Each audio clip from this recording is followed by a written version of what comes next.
Thank you everyone for joining us for this webinar about how to program a show for a festival rig presented by Lauren Segal. My name is Laura Lawrence and I'm the Global Marketing Director at Harman. Just a few things before we get started. Everyone on the call is muted to keep down the noise levels during the webinar. However, there is a chat function where you can submit questions to the presenter and we'll consolidate them and answer those at the end. This webinar will also be recorded. The link will be made available a few days after this presentation. And we do have a number of other webinars taking place over the next few months for audio, lighting, video, and control. And we'd like to encourage you to take a look at the different webinars in our Learning Sessions workshop series on pro.harman.com. And you can also visit Harman Professional University to see our many on-demand and certification courses that are available 24 hours a day, 7 days a week to you for free. And now I'd like to introduce you to Lauren Segal, the presenter for today's webinar. While studying theater lighting design at CalArts, Lauren began her career operating esports streams. Since graduating in 2016, she's provided lighting design and programming for music tours, festivals, and TV appearances by Janelle Monáe, Tegan and Sara, Revolution, and others. And now I'm going to pass the mic over to you, Lauren. Cool. Thank you, Laura. Good morning, everybody. I hope you're all staying healthy and safe. Just want to say thank you to Martin Harman for having me, and a huge thank you to my friends at Aspect Lighting who lent me a console to get things ready for the presentation.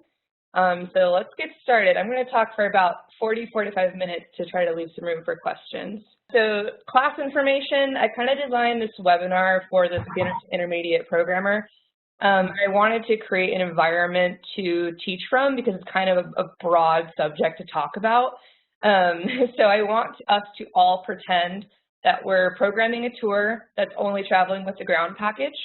And you want to program some supplemental flown lighting for whenever your act travels through festivals.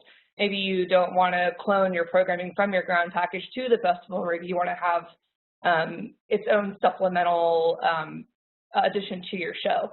And this show is going to be a cued show, not a punted show.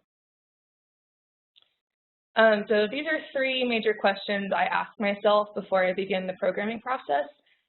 First one is most important. Ask your artist or creative team about their festival lighting desires. When you're in rehearsals, if you just have a ground package, your artist and your creative team, they're obviously going to be seeing the process of your programming with the ground package, but they're probably not going to be able to imagine the festival rig that's going to be above them when they perform. So before you begin anything, it's kind of nice to get an understanding of what they expect from you. Maybe they don't like heavy backlight. Maybe they don't like a lot of distractions above them, or maybe they just don't care and they just want you to do whatever you want.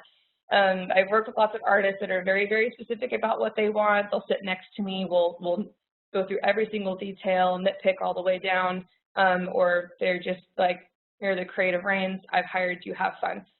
You're going to come across a lot of different artists throughout your career, so just kind of get used to this always changing. And you're going to be programming a very basic festival rig with me today. Obviously, your festival rigs are going to be traveling through, are going to be different every time.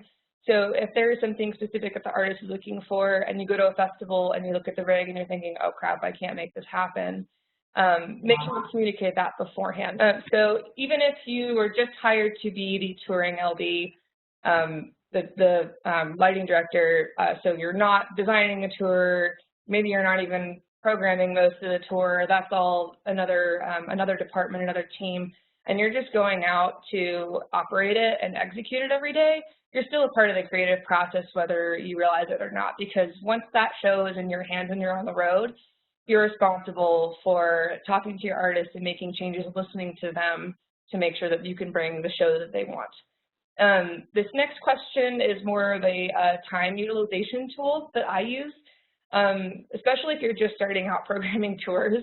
It can be really daunting. The first few songs you program can be super daunting. You have all these ideas, you don't know where to begin. That's where most of your energy lies, I think. And so I try to program the most important parts of the show first, put most of my energy at the top of my programming session. So if rehearsals get cut short or whatever, I made sure that the most important songs can get programmed. And those could be, I usually start with like top of the show and then I'll do the encore or vice versa. then I move to the important songs in the middle, then I go down the list. And this last question, are you going to be using your ground package at the festivals? Yes or no? Really, that's, it's a 50-50 chance, but it's a great way to keep uniqueness in your show if you do want to use your ground package at festivals, but it's not always feasible, which brings me to the next slide where we can go over 3 potential situations to consider. So maybe you are able to use your ground package at every festival. Maybe you and your team have logistically figured out, yes, we can make sure the ground package can get loaded in and we can use it. So then maybe you want to think creatively about programming your festival rig as more of a supplemental show to your ground package instead of a bulk of the programming. Or maybe you're unable to use the ground package at every festival, therefore your festival rig programming needs to be the bulk of the show. And of course, that can be a mixture of cloning some of your ground package to the festival rig if you want to keep some cool stuff, or you can just reprogram it separately and entirely. Or it's going to be a mix. Sometimes you'll have the ground package, sometimes you won't. That's just up to you to make creative decisions on how you want to program the festival rig. But regardless of these situations, my suggestion is to program the festival rig as if you're never going to have a ground package, no matter how big or small your tour is. That's only because things like bad weather can happen, late trucks, maybe your truck never arrives, something goes wrong. You might not have the time or resources to use your own gear, so you don't want to have a ground package programmed and maybe just a little bit of extra fun stuff in the rig, and then it comes time for changeover and you can't get your rig up. And then suddenly you're having to adapt really fast to what can work. And this is, trust me, good practice. I've had to do this plenty of times, but I've always felt more comfortable knowing I have more to work with than less. So when you sit down to program, a good starting point in preparing your show file, especially if it's a queued show, I'm going to talk to you about the benefit of the song per page or song macro method that I and a lot of my friends use. So unlike punted show files, where there's just kind of like a page of everything, I use this method. I also don't punt very often. I don't like it as much as queuing. I prefer to queue my shows. I use macros to fire different songs. And really all the macro is doing is selecting and getting a certain sequence ready, because all my songs are separate sequences. They're not just, song after song in one queue list. They're separate sequences. It fires different views. So I have a different view of my effects tool for every song. So when I go to that song, the effects window that pops up only shows me the effects for that song.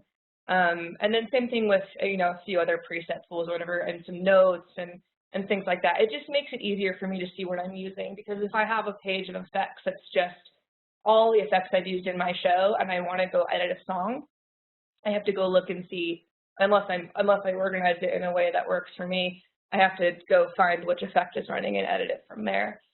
And you'll also notice that my macros are different colors, and this is an example. I started doing this a couple years ago, and it's really helped me. I call it my traffic light method. So as I'm programming, if I haven't programmed the song at all, they all start red, as in I haven't touched them. If I've made progress on a song, I make it yellow, and then if I have completed the song top to bottom, I turn it green. And this is an appearance feature on the MA. I'm an MA programmer, by the way. First and foremost, I'll try to speak as broadly as I can, but most of my examples will be MA-based. But this is just a really good way for me to see my progress. And the further you get along, the further and quicker you want to work, at least with me. So just like how I have a different view per effects, we'll just use effects as an example, a different view with my effects tool per song, I also divvy mine up. So like the top half of that window for that song are effects I wrote for my ground package, and the bottom half are the effects I wrote for the festival. So it's even easier for me if I'm going to a festival, I go to that song and looking at an effect I wrote for the rig, I know exactly where it is going to be on that page.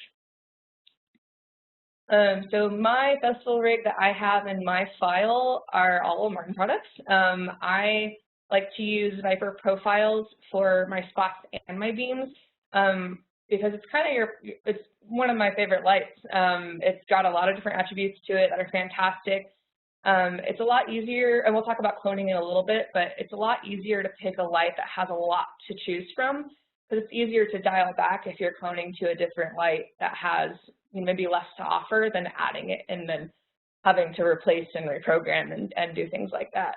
So the Viper's great. It's got CTO, it's got frost, got great zoom, color mixing. And the only reason I use it for my spots and my beams in my show file, even though they're not a beam fixture, is just for continuity's sake, just to have one less fixture profile to clone from.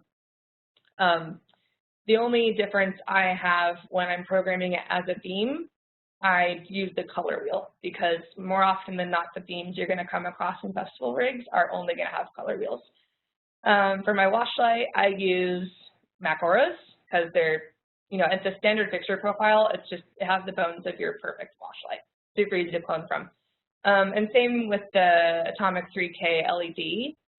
There are just lots of LED strobes on the market right now, and I've been finding a lot more showing up in festival rigs.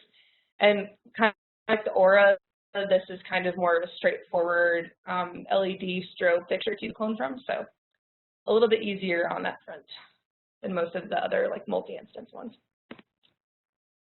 So when it comes time to designing the festival rig in your show, obviously you're not going to have it with you in rehearsals. You're going to have to build a 3D file of a festival rig to watch alongside your programming spirit ground package.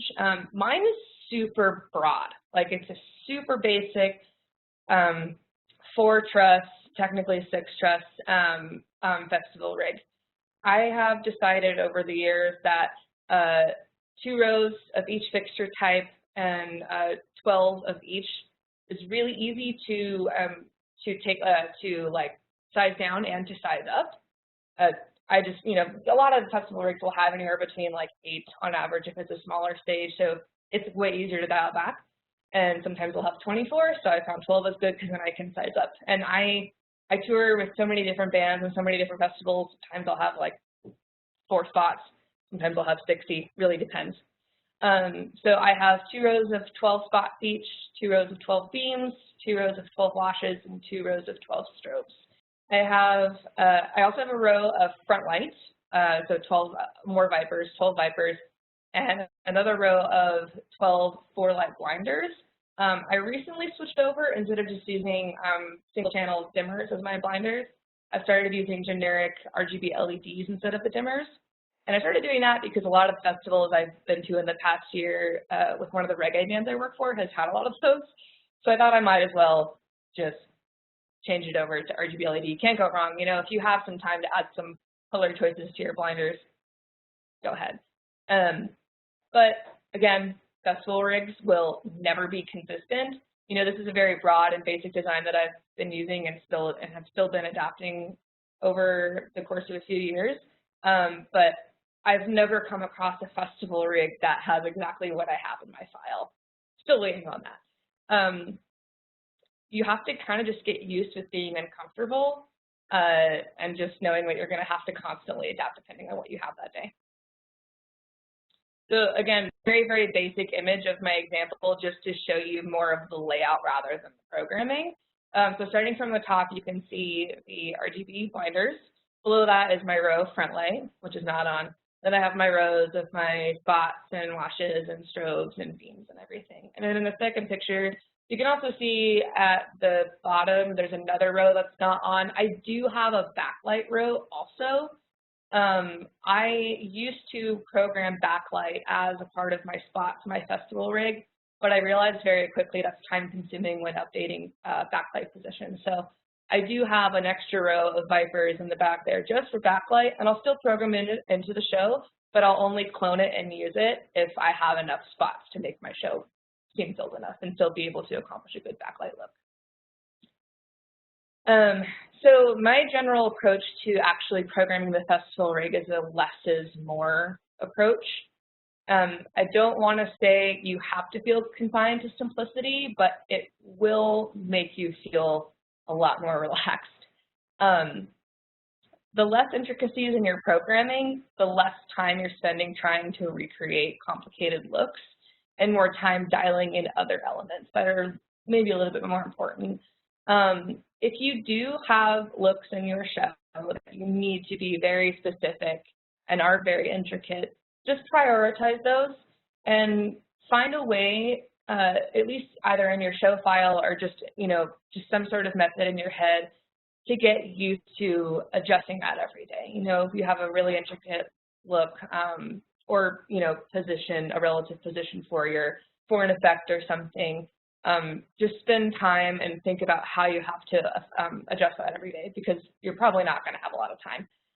Even if you are given an overnight programming slot or a previz tent slot, so you feel really comfortable in coming in with your 45 really crazy looking positions, that's cool, but those could get taken away from you in a second. You never know what's going to happen. I've definitely showed up to festivals expecting 2 hours of programming time before dates opened, and then I also had my 30-minute changeover, so I felt comfortable like, oh, 2.5 hours, plenty of time. And then of course something happens and I only have the changeover. So you really just have to be prepared to be able to update everything as quickly as possible, and that's why broader strokes are ensuring that your adaptation to the festival rig will be much more efficient. Also, because there could be drastic changes between the show file rig and the festival rig, like I will say 8 million times in this presentation. So things to consider, like I was saying earlier, you might have programmed 24 spots in your festival rig, but you show up and there's only 8. Or maybe you program 24 beams and you show up and there's 68. There's no strobes or 2 strobes or no spots at all in all beams. There's so many different options. So kind of have to think about how you want to clone or use your festival programming in the rig. Just practice playback of your show in different scenarios. Maybe even patch other fixtures and just kind of see what it would look like if you clone to these. Of course, 3D isn't always going to be exactly what it's like in your life, but I can at least have you picture what it might be like should you show up to a very weird rig. All right, so next are preset tips. So when you're programming your show, try to reduce the amount of presets you have to update, again, because you might only have that 30-minute changeover. So first things first, position presets, super time consuming. I program only about 8 to 10 max for my show. And remember that when you show up to the festival rig, the lights could be hung different ways, hung backwards, hung sideways, the truss could be angled all weird, so you might have a lot of time nitpicking with your positions, and that could reduce a lot of the time you have to update everything. Color presets, I only use a handful of color presets for my spots, washes, and strobes, and then color wheel presets only for my beams. I used to use just a bunch of global presets for all my colors, but I started to differentiate the color presets in my ground package, which I would, kind of just go crazy with that because that's at least going to be consistent. But I would kind of dumb it down with my festival rig, because a red you might program in your festival rig might not be the best red that's actually in real life festival rig. Zoom presets, I just do a narrow, mid, and wide option. A lot easier than trying to adjust, about 10 different zoom presets. Gobo presets, my source ones are also just very generic. I use dots, cones, breakups, linear ones, stuff like that, like maybe 4 or 5 gobos. And that way it's just a lot easier to actually see what I'm trying to accomplish, and I can take the newer or the festival rig that's in front of me above the stage and say like, okay, that's a job gobo, I'll restore that one. And then, there's obviously other presets that you can practice these reduction techniques with to see what works for you. So cloning is how you are going to get your programming from your show file festival rig to the festival rig at the venue. I think I mentioned that it's kind of a scary thing when you're just starting out, but I promise you it's not scary. It's your friend. Just practice it a bunch. Practice a mock festival day. Patch a different rig, maybe patch some quantums instead of your Vipers, and then try cloning from fixture type to fixture type. The more that you practice it, the more comfortable you'll get understanding how it actually works, and you can see the changes in 3D. So with cloning, there is a lot of importance from source to destination. That's what cloning is doing. You're cloning the information from the source fixtures, so the one in your show file, to the destination fixtures, which are the festival fixtures. At least in the MA, there is a cloning GUI in the setup window. I choose to not use it because I'm more visual than that. I don't really work well with more list-based GUIs. So I've built a cloning page in my show file just to help me visualize and see and go down the line and see exactly what I've cloned so far. So I'll kind of explain this picture that's going on. All it's doing, all it's showing are the columns I have on my cloning page, where I have stored on one side my groups, my source groups, my spots, my themes, my washes. And of course, these might change depending on how you want to clone. Maybe you want to clone trust by trust. I don't know. It's up to you. I always clone by fixture. All the macro is doing in the middle is just cloning that to whatever the group is on the right. And those groups I have to store once I get to the festival. So, but also keep in mind, you know, if you have 24 source spots in your show file, and maybe there's only 20 in the festival rig, just think about how you want to clone it to. Maybe you just take off one on each end for each truss.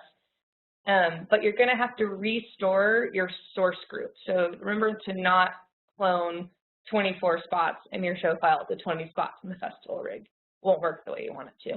So you will have to restore your source and then also store your destination. So as I do that with the festival rig, I can just label and kind of see exactly what I'm going to be cloning. And that way I can kind of go down the line one by one and just check really quick. So it's a little bit easier for me to visualize. It's personal preference, but you know, do whatever works for you. I do the same thing for all presets in my show. So as far as like as color, maybe gobo, I don't necessarily have a specific place where I store and possibly have to replace it, but I do with my all presets. A good example are, you know, we talked about intricate looks earlier that you have to have no matter what.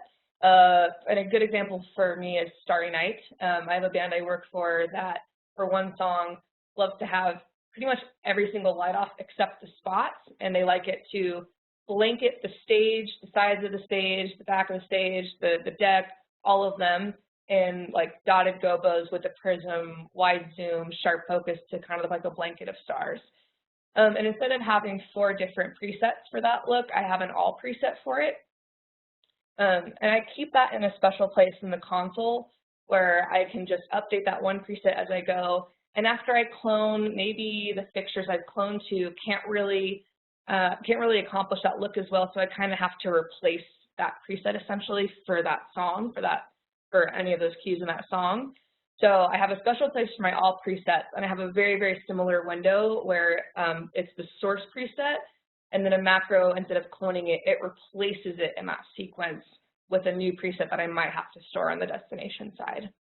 So just for groups and a few presets are when I have this like source to destination column look.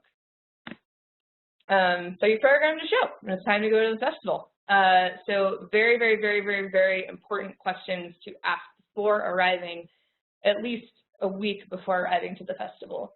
Am I able to get a festival patch, plots, and any associated paperwork and information? Hopefully you do. Is there overnight or daytime programming available? It's not as common to get overnight or daytime programming available if your slot's at like 2 or 3 p.m., but it's always worth asking. Is there a previs tent on site?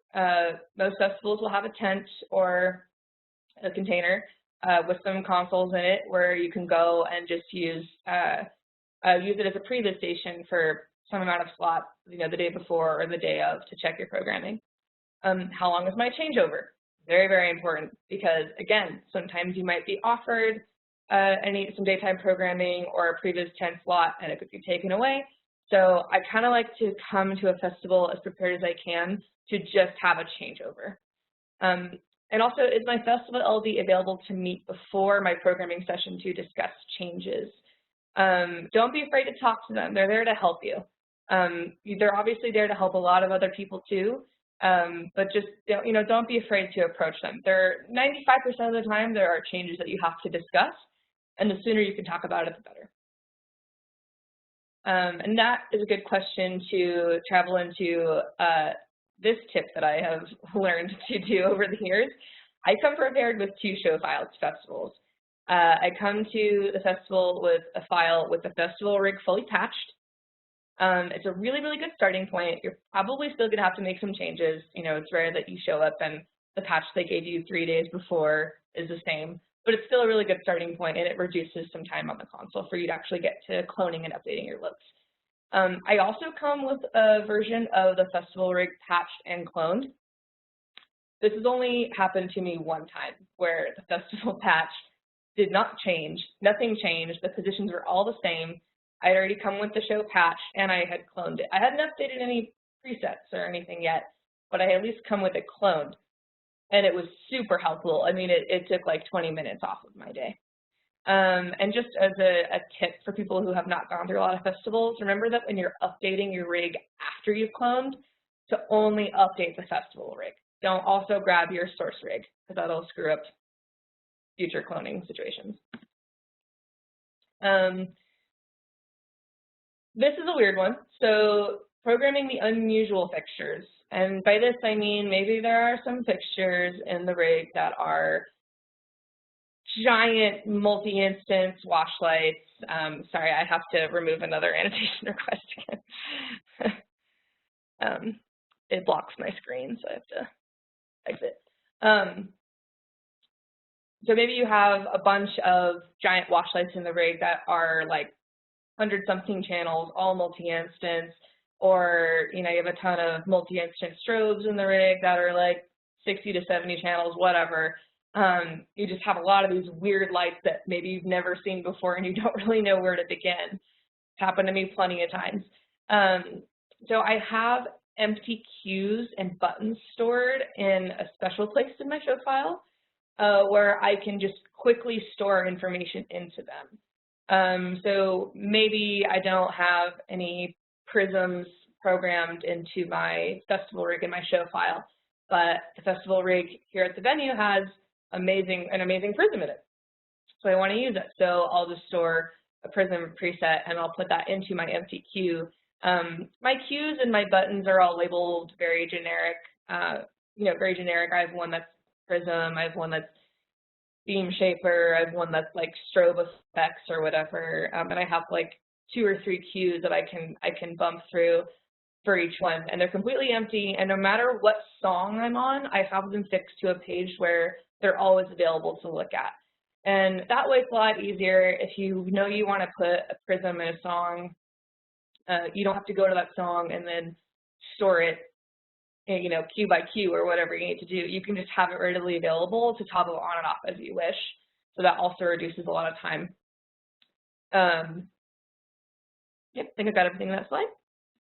And this is the last slide. Super important, cleaning your show file after the festival. So you're obviously going to want to remove most of the information before continuing to the next one, just to save file space, but also to save your 3D. But what I do is I create a copy of the fixture type that I used in my file, and I put it into a layer called my fixture garden in my patch. So I basically just keep a copy of every fixture type I've used, and that way I can still keep that fixture type information in my show file, but I can still delete a bulk of the festival patch. So for example, if I had quantums in my rig and I was lucky enough to get some overnight programming time and I dialed in some really good, I updated a lot of the presets that I had used, I dialed it in, I got my colors right, really loved it. If you deleted all of those fixtures and then saved your file, you wouldn't, if the next time you patched the quantum in, you would lose a lot of that preset information. So I always try to keep at least one in the file to keep all that information there. So by chance you come across another festival in a month from now and they also have quantums in the same mode, you can just reuse that fixture profile and all of your presets will stay the same. So always remember too, when you're going from festival to festival, continue to clone from your original source fixtures. Don't clone to Quantums, and then the next festival, you have a different spot, you clone from the Quantums to there. You don't want to do that. You always want to clone from the source ones in your profile. And that's it. I tried to fit as much as I could into a short amount of time. I know we had some, some issues here and there, so I won't talk too much, but I just want to say thank you, and please reach out with questions anytime you have any. Okay, we do have a couple of questions. The first one is asking if you can explain what a ground package is, as that's not a term that they use in India. Got it. Oh, okay. So ground package just means a lighting design package that is just built from the ground up, or just sits on the ground. So maybe you don't have the budget to fly trusses on chain motors and have stuff hanging in the air for your show. Maybe you're only able to travel with like 6 spots sitting on the ground or some truss towers on bases or whatever. So it just means a lighting deck package or ground package that sits on the deck. A lot easier to load in every day. You don't have to worry about hanging anything. Yeah, usually that's for beginner to intermediate tours. You'll find them in club tours, theater tours, that kind of environment. Okay, the next question is also about the ground package. It's asking if you could explain how detailed the ground package should or can be. That is totally up to you. I mean, I just know the first thing I do when I have a ground package and I'm starting a program is I assess how much time I have. Usually I've done a lot of planning and note-taking ahead of time to kind of get an idea of what I want to program for song. I've had rehearsals that have lasted 3 weeks for a ground package that only had 24 lights, so I had plenty of time to get super intricate and do pretty much whatever I wanted, and also I had tons of time to do my festival rig as well.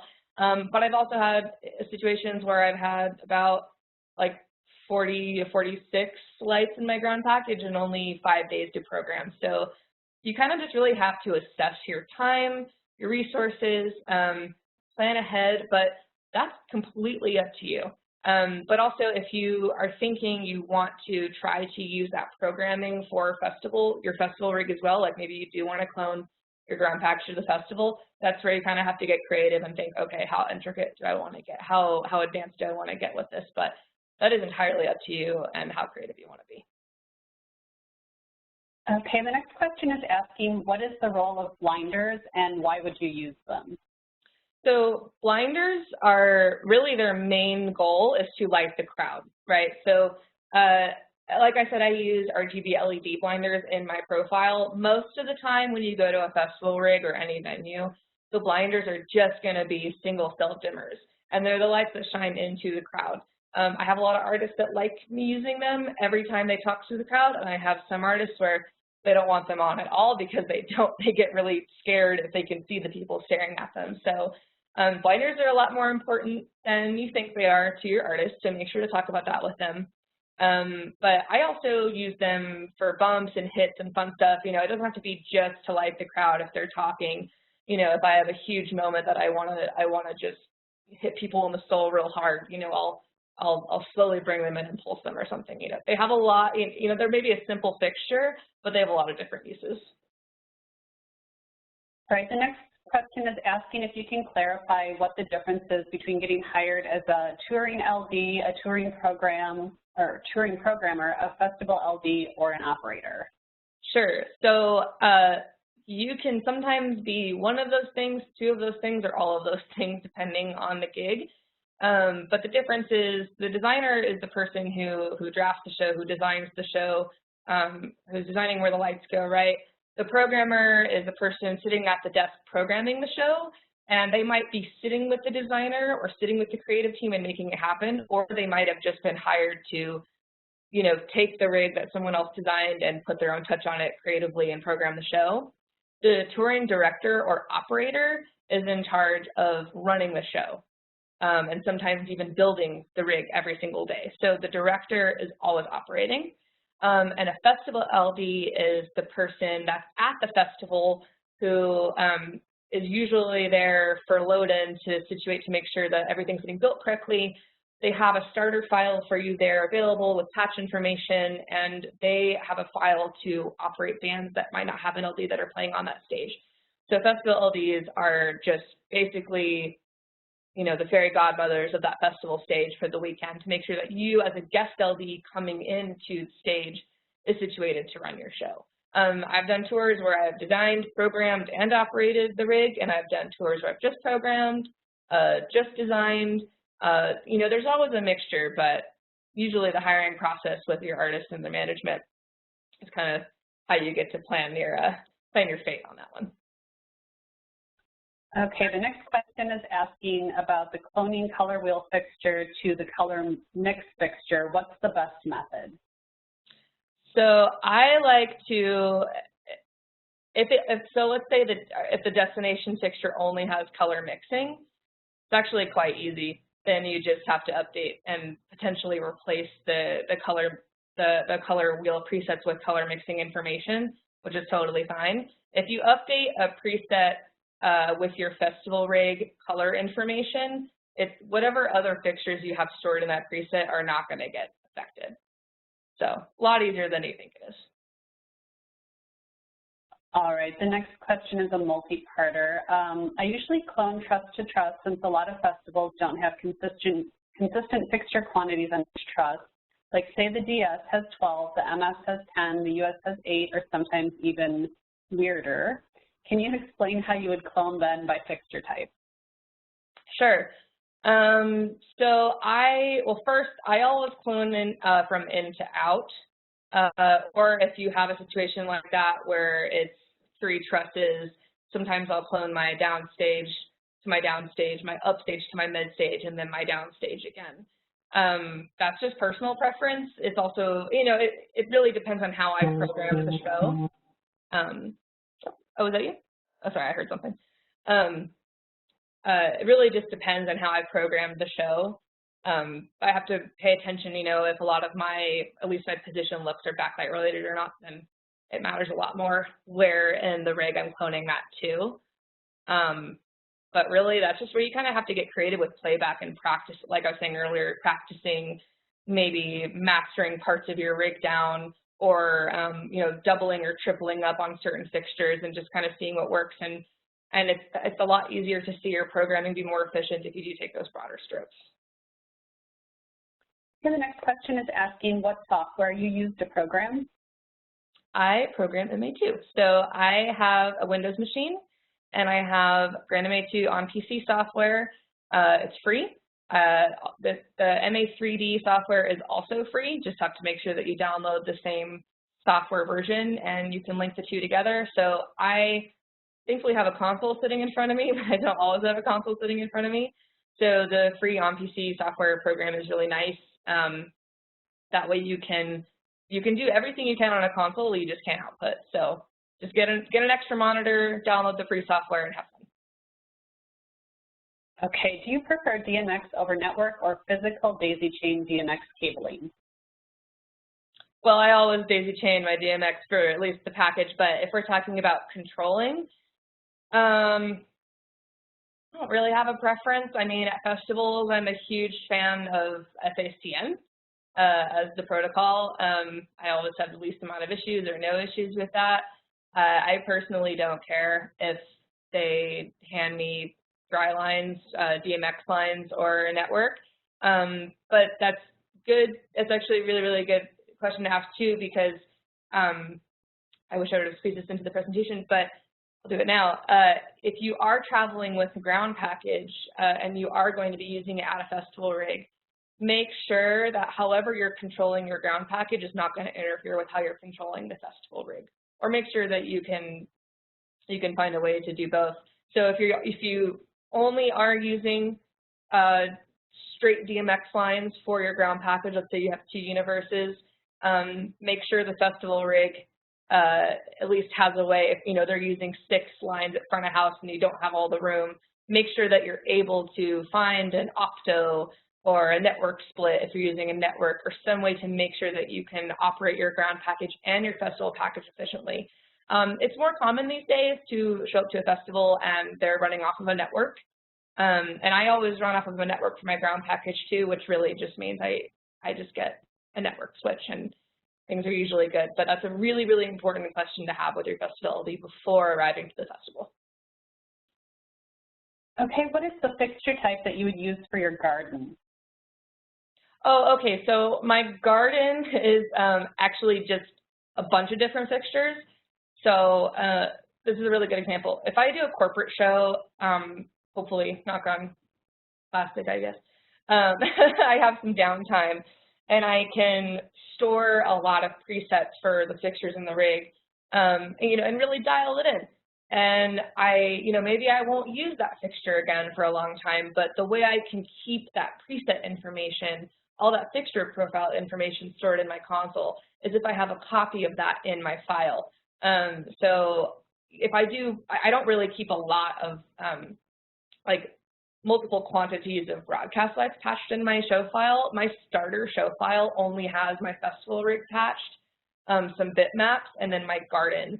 So the garden is where I keep patched all the fixture profiles that I don't necessarily need to see in my 3D all the time, or need to have a lot of, need to have multiple fixtures of. But it's a way to keep that fixture patched in my file and to keep that information stored.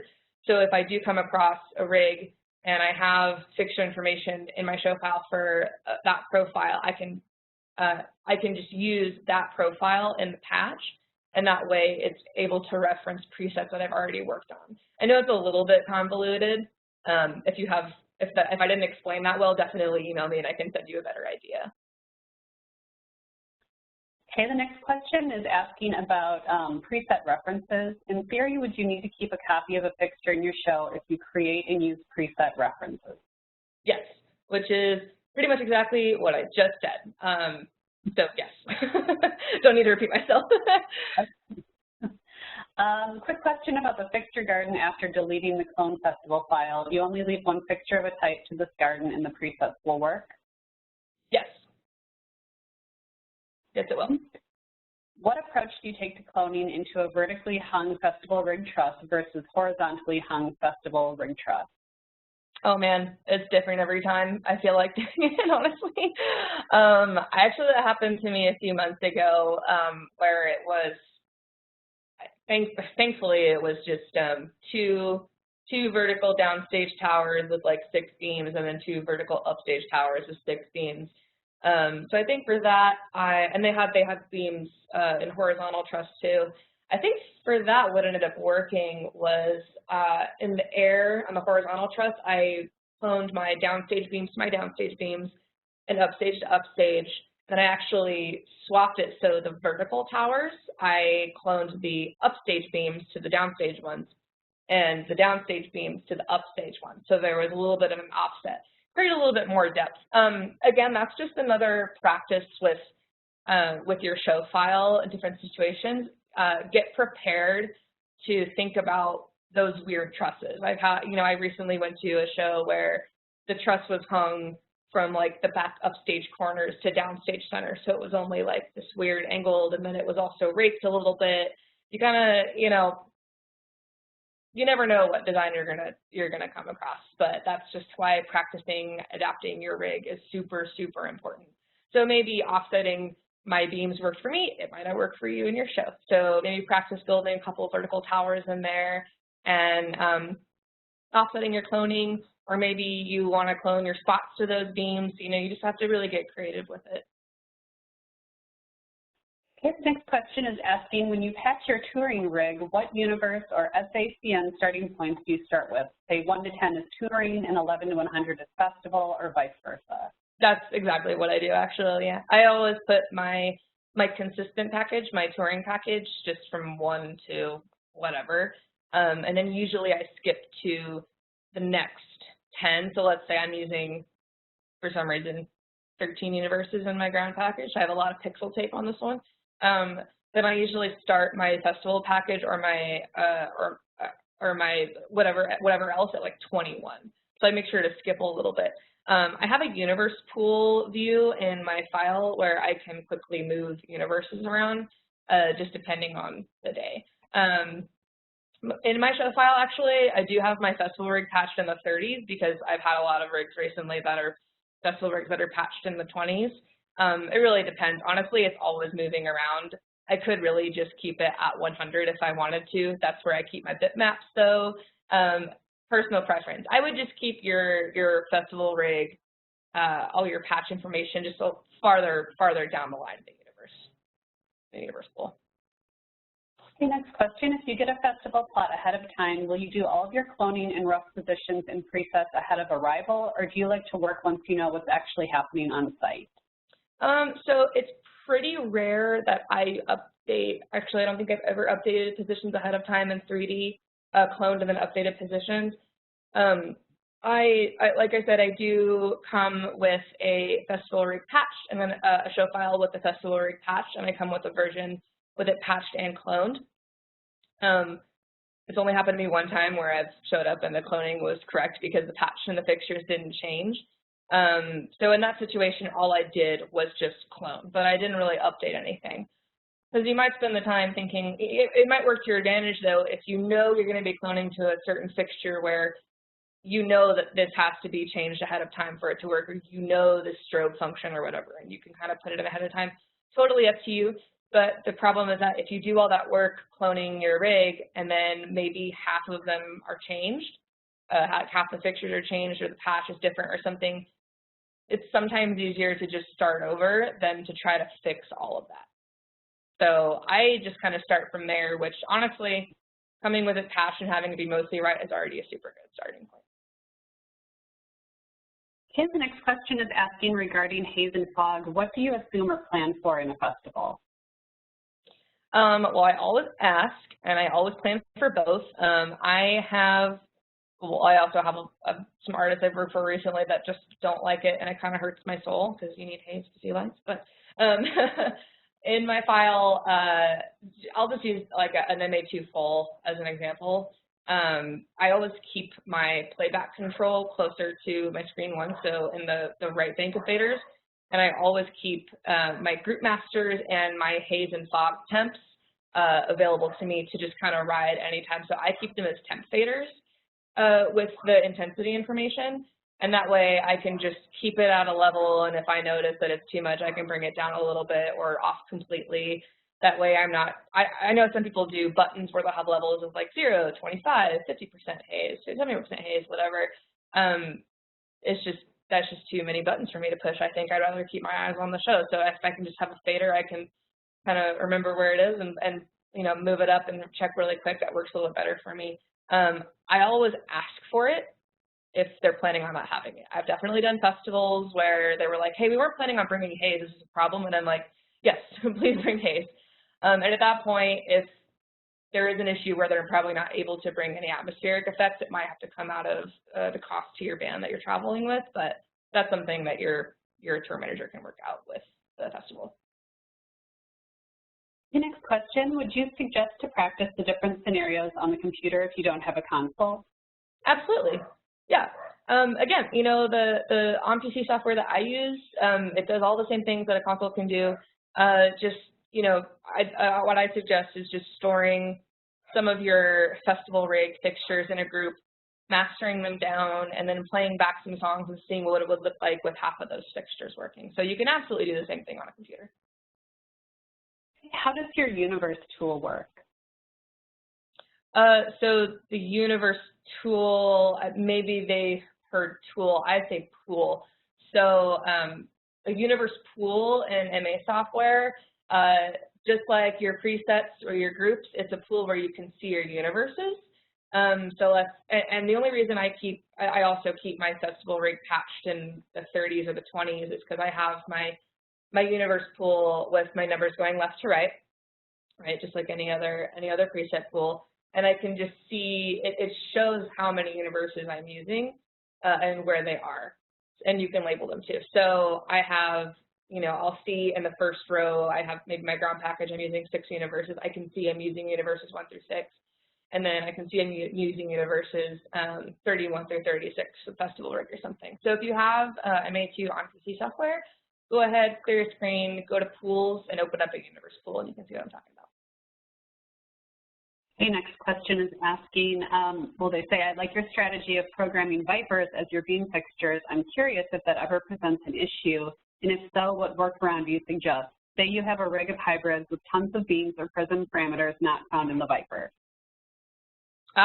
So this is where my, either if I have the time, I will store them into my songs, or this is where my empty buttons of my empty fix buttons come into play, because that way I can at least store a few different Prism presets for the festival rig fixture, have it ready to go in a button so I can have it standing by to fire in that fixture when I want to see it in my show. And that way, at least for me, having it just as a toggle or a go or something is a lot easier than thinking, oh, I have Prism, I want Prism in 5 songs, but I don't have the time to put it in 5 songs. It's a much easier way to just kind of fire it right then. Okay, we have a final question. What is the best piece of advice you would give to a younger version of yourself? Ooh, be honest. Don't be afraid to be more communicative and ask questions. And listen to your designer. Watch your designer. Study the designer. Study the programmer. When I was, and I wanted to base this class off of the beginner to intermediate time frame because I have only been touring for 3.5 years, and all of the mistakes and discoveries that I've made over the years are still very fresh from day one for me. So I wanted to use it as a benefit to you guys who are also probably starting out and learning. But when I first started out, I was just terrified. My first tour, I was the youngest person on the tour and one of 2 girls. I was 22. It was scary. You know, I was in a situation that I'd never been in before, and I was learning a lot of new stuff every day. I tried to make it seem like I was totally prepared, and that kind of bit me in the butt a couple times where I realized I really needed help, and asking for forgiveness, not permission, is a lot harder. So I've just learned to be really communicative, not be afraid to ask questions if I don't know something. I'm always still learning stuff too. Like, I might be teaching a webinar, but I'm learning something new every single day. You're never going to stop learning with this industry. So just keep an open mind. And with that, also remove the idea that if it's not broke, don't fix it. You're totally welcome to learn new things. But if you do find something that works for you, don't try to question why it's wrong all the time.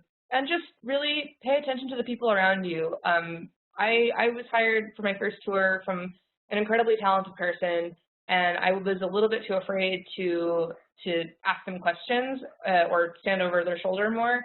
And I kind of regret that because I feel like I would have learned a lot more. So just express your interest, be honest, and be kind. Be a good person. Wonderful. Thank you so much, Lauren. We really appreciate you presenting today. This is great. And thank you so much. I'm sorry about all the weird problems. No, don't worry. We can edit those out of the recording. Cool. So, good. Yeah, and as a reminder, this was recorded, so we will have this out in a few days to everyone. Lauren does have her contact information up on the screen, so it sounds like she's comfortable with you reaching out with additional questions. And just a reminder that we do have more sessions coming up, so if you're interested in attending any of our future sessions, including a second one with Lauren, please go to pro.harman.com and register for the other webinars on our calendar. Thanks, everyone, and have a great weekend. Well, thank you, guys. Appreciate it. Thanks, Lauren. Thanks, Laura.